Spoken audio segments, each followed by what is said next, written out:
And if someone would give me a thumbs up to verify that what you're seeing now is my slides, and just my slides, not my notes. All right.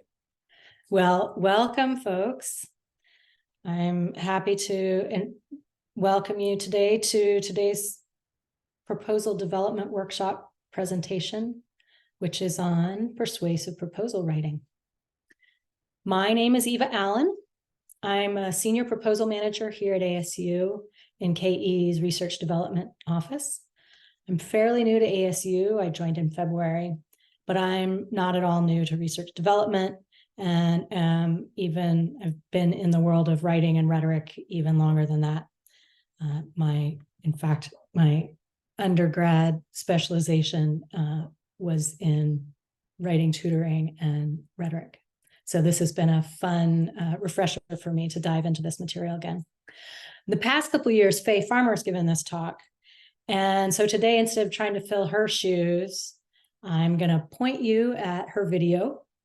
And instead, I'm going to present what we're calling a 2.0 proposal development workshop, where we expand on material from an earlier workshop. So I'll start by echoing Faye's first point from her version of this workshop, which is don't reinvent the wheel. I'm doing that here now by sending you to her recording for the basic materials.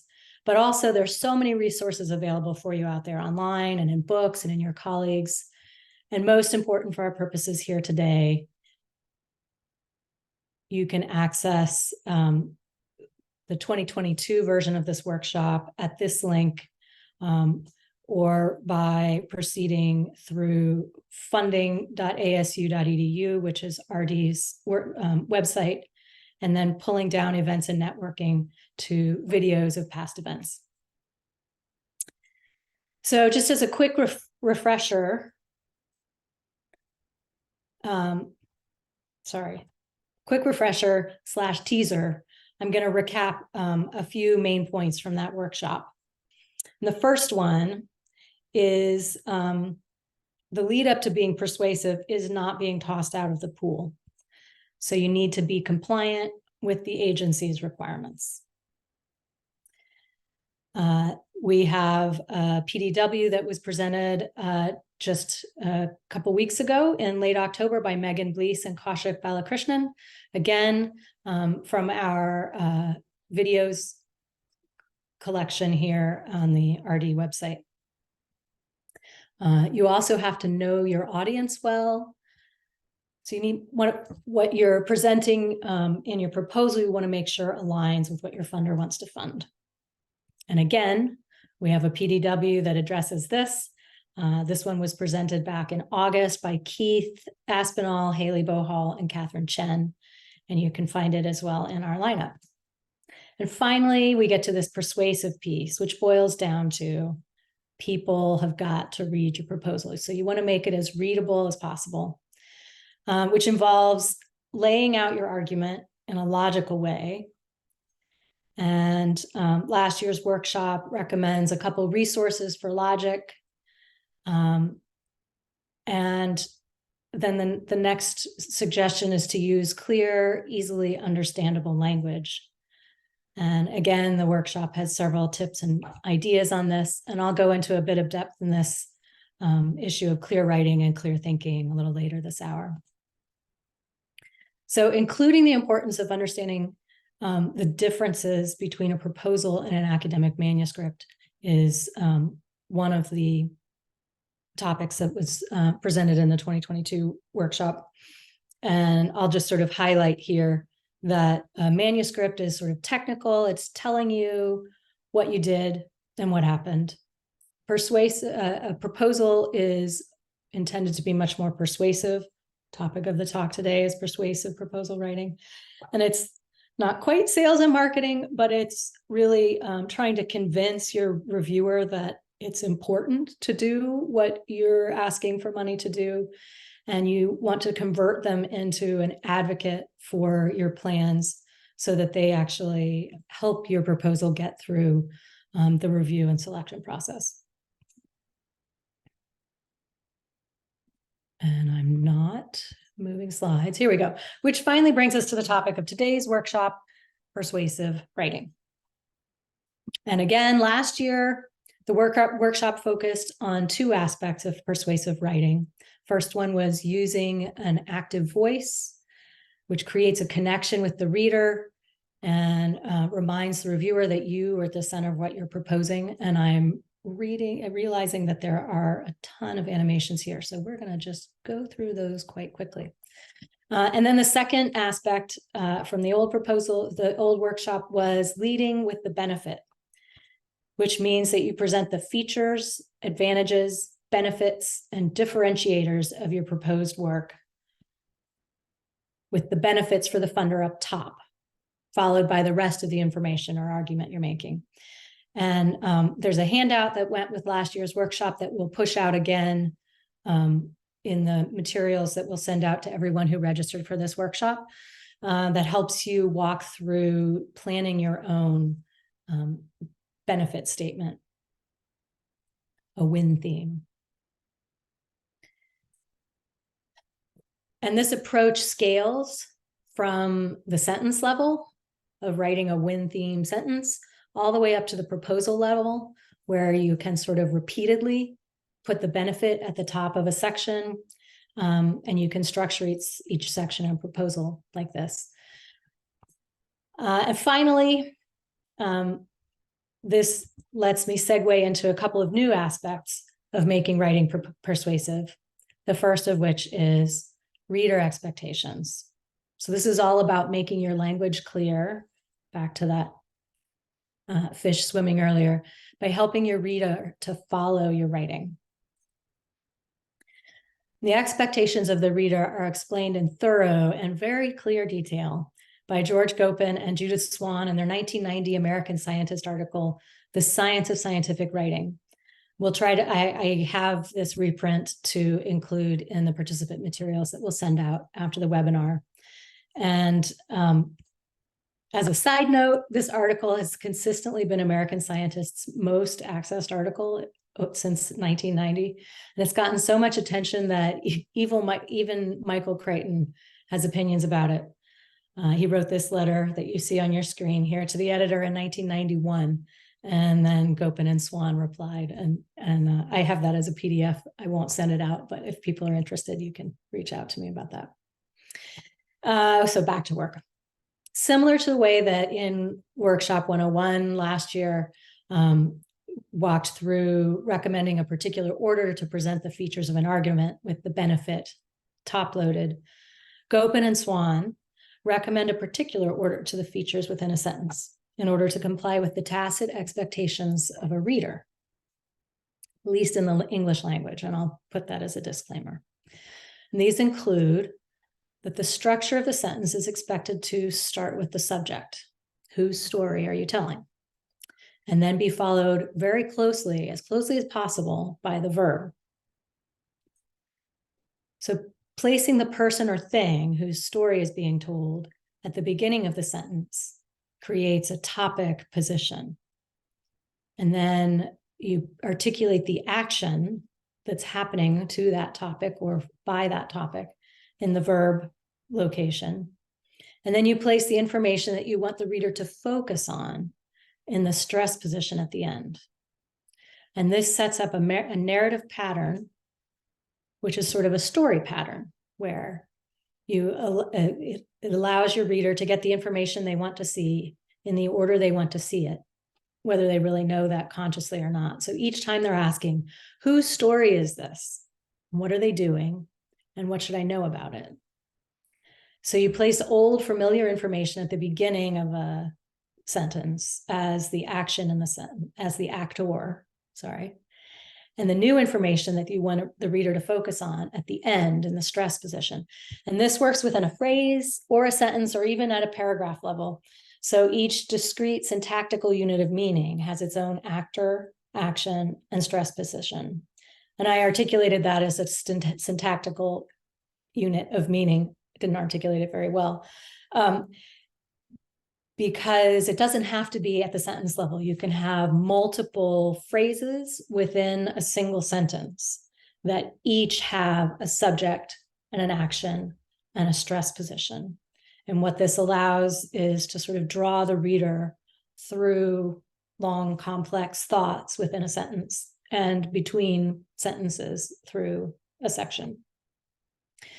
Repeating this pattern over and over creates a subconscious safety net, feeling of safety for your reader, that a story pattern, if you will, allows the reader to get the information they want to see in the order they want to see it, whether they know it or not.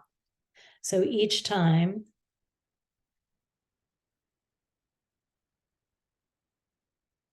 I'm sorry, I got lost in my notes here.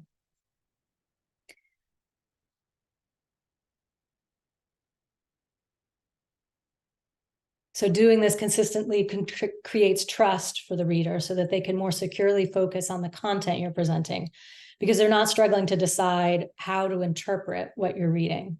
They can begin to trust that if I encounter information at the beginning of the sentence, it's what's going to be acting. If I encounter information at the end of the sentence, it's what I need to be paying attention to. So let's walk through an example, and I'm going to start with this sentence from the 2022 1.0 version of this workshop that leads with the benefit. And what we're going to do over the next several slides is to rework the sentence to make use of what we just talked through about reader expectations. So for the next few slides, instead of paying attention to the benefit and the feature and the discriminator, we're going to be paying attention to the topic, which I've highlighted throughout in blue, and the action, which I've highlighted throughout in green, and the stress position, which I've highlighted throughout in red.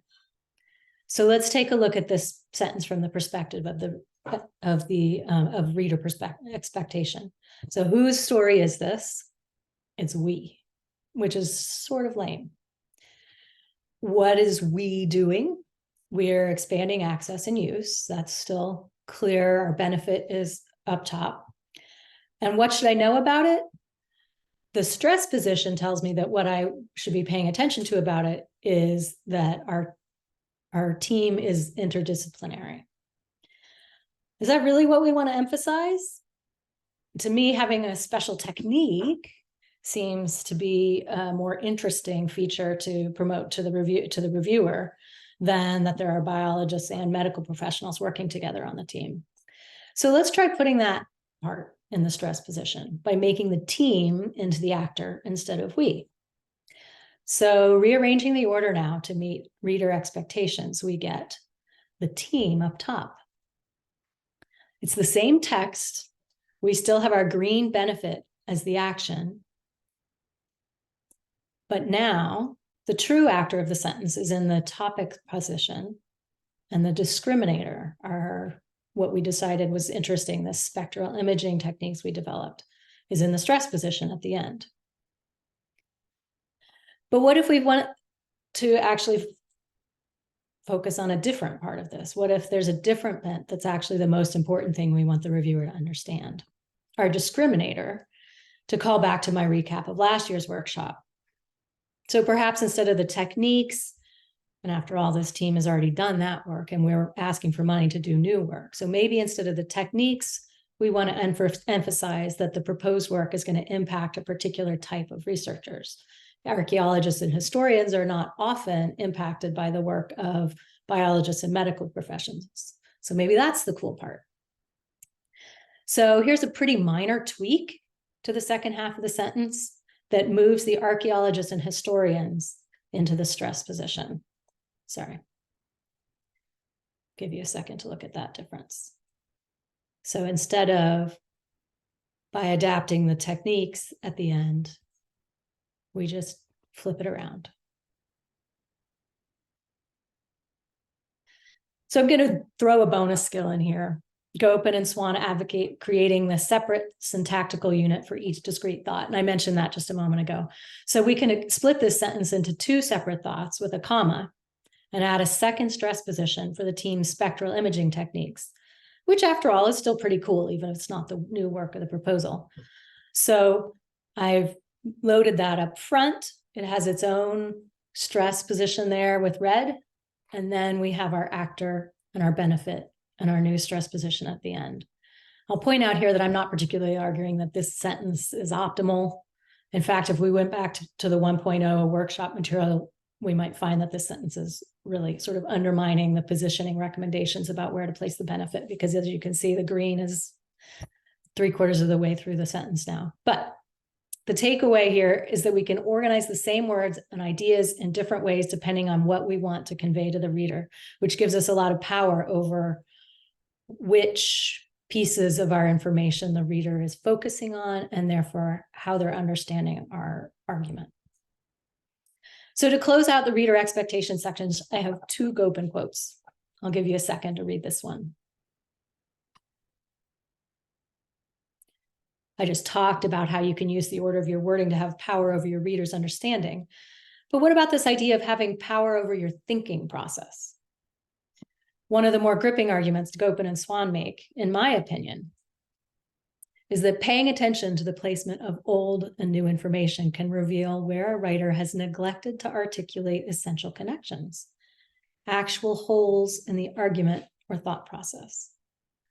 So if you, the writer, are uncertain about whose story it is, what the action is, what you actually want to stress, using this approach to writing will necessarily uncover gaps in how you've conceived of the content you're writing about, or in this case, the work you're proposing.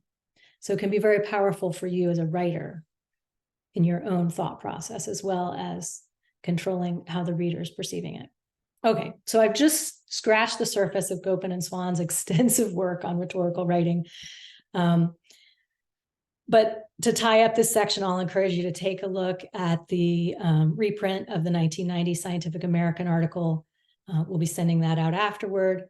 And there are several, not a ton, but there are several YouTube videos of Gopin giving 1 hour or even sometimes 3-hour versions of his sort of paid presentation of this work. I've sat through both a 3-hour and a 2-day, I think, version of these talks, and I find them really good exercises to play around with sentences and get the feel for it. He has a lot of advice about how to actually try to implement these approaches into your own writing through practice. So let's leave behind that foray into the structure of your sentences, and we'll move on to another aspect of making writing persuasive, hooking the reader. And in the case of proposals, hooking the reviewer. So just like the sentence level story we've been talking about to meet reader expectations, you want to tell a story at the macro scale too. This approach is particularly impactful in your reviewer's first encounter with your proposal. For NIH, this is the specific aim statement. For NSF, this is the overview and objective statement. Every agency has some version of this. The one section a reviewer will read through first to assess whether really to pay attention to the rest of the proposal. And as almost every workshop will mention, reviewers are tired, they're stressed, they're busy, they may be on a plane, they may be trying to balance other things in their environment. And so the more you can make their job easy and convince them that it's worth their time to focus on what you're presenting them with, the better your chances. Conversely, when you actually do hook your reviewer and convince them to keep reading, you turn them into a champion of your proposal so that they'll read the rest with less skeptical eyes on a sentence by sentence level, a section by section level, and as a whole. So they're looking for reasons to support you that they can use to advocate for you in a panel rather than reasons to reject you. So Ken Adler, who's a longtime NIH reviewer and an extensively funded NIH grantee, has laid out a structure for hooking your reviewer like this. Here's the problem. I hypothesize this solution. Here's why I think so. And here's why I'm the person to test it out. Here's how I'll test my solution. And when I'm done, this new thing will be true. You can sort of hear the resonances of Gopin's approach in a story, right? Whose story is it? What are they doing? What should I know about it? The structure here of Adler's doesn't precisely map onto Gopin's reader expectations approach, but the spirit of telling a story in an expected order is still there. So turning Adler's story here on the right into the language of proposals, his progression becomes something like this. The problem is a gap or a critical need. Solving it is the long-term objective. Your solution is the central hypothesis. How you'll test your solution is through your specific aims or goals. And the new thing that will be true when you're done is the expected outcomes. And then those outcomes help you make progress toward the objective. And then you iterate on the next research grant that you're going to submit. The Grant Writers Workshop, which is another outfit that runs trainings of this sort, has a similar approach to hooking the reviewer through a logical progression. So now moving back over into the right with their approach, they talk about the gap or the critical need being a significant problem that the funder cares about or would care about if they recognized what you've recognized. But recognizing the problem exists isn't enough because the knowledge isn't yet in place to solve this problem. Therefore, your objective is solving this problem to avoid whatever issues it's causing. Your central hypothesis is how you think the problem can be solved, the knowledge that's needed. Your specific aims or goals is how you're going to do the work to get that knowledge, and the expected outcomes will help advance the funder's mission. We don't have time to work through an example of the entire progression of this cycle through a whole specific aim statement or outline and objectives, overview and objectives section. But just for starters, I thought it would be fun to look at this example need statement from Ken Adler that ties together all these ideas using a silly scenario from Star Trek. And I'll give you a moment to read it.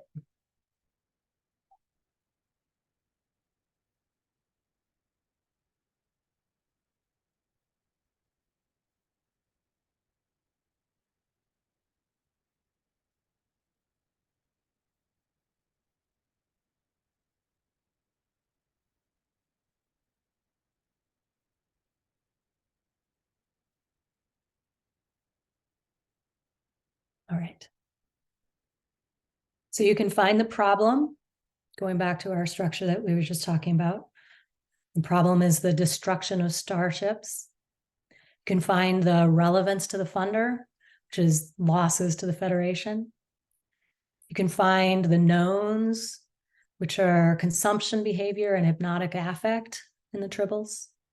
You can find the gap, which is that regulations haven't moved the needle. And then you come to the critical need statement, which is that we need another strategy to control the tribbles. And then finally, there's an expression of the expected outcome, which is safer starships. This final sentence, the expected outcome, lies in the stress position within this paragraph, doesn't it? If we think back to Gopin's reader expectations. And one gem I picked up a long time ago is that the most important sentence in the first page of a proposal or your specific aim statement is this last sentence in your first paragraph of your whole proposal. It's the most important stress position for hooking your reader, convincing your reviewer that this is something that is important, that needs to be funded. So you'll note that this expression of expected outcome, which I've just copied from what we were just looking at, is phrased as a negative. Until we can identify the mechanisms, tribbles will continue to pose a threat. That statement really grabs your reviewer and makes them care passionately that you fix this problem. It wouldn't be nearly as compelling if we simply described the positive outcome. When we identify the mechanisms, tribbles won't be a threat. That's just sort of like, well, when I'm done, it'll be okay, right? That's not as grabbing of your reviewer, and it doesn't make them care as passionately that you fix this problem. Okay, so that's my new material for you today. I hope you'll join us next week, same time, same place, for the next PDW, number 8, editing your proposal, which will be presented by 2 of ASU's great proposal editors, Daniel Freund and Terry Christensen. I've worked with them both, and I'm really excited to hear how they present their materials. Thanks for being here today. I'm going to stop sharing my screen, and I'll take questions. Actually, one last comment, which is that in the slides that go out, there are a couple bonus slides. So just as incentive to open them up, there's 2 bonus slides at the end with extra details on Gopin and Ken Adler's teachings. And with that, I will stop sharing.